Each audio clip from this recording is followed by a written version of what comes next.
सूबाई disaster management authority Punjab ने दरियाए सिंध से महलका अजला में फ्लड वार्निंग जारी कर दी।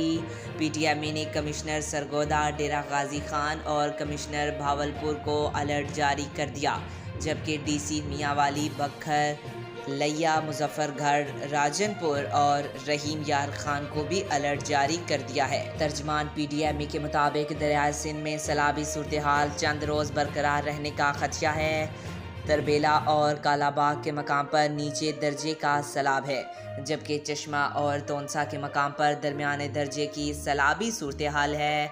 DG PTMA इरफान काटिया ने हदायत की कि रेस्क्यू 1112 की रिस्पॉन्स टीमों को हाई अलर्ट रखा जाए और दरियाओं के पाट में मुकीम लोगों और मवेशियों का अनखला यकीनी बनाया जाए। शहरियों से कहा गया है कि एमरजेंसी की सूरत हाल में PTMA की हेल्पलाइन 1129 पर राब्ता करें। आज तक के लिए इतना ही। मज़ीद ऐसी मालूमाती वीडियो देखने के लिए हमारे चैनल को सब्सक्राइब करें।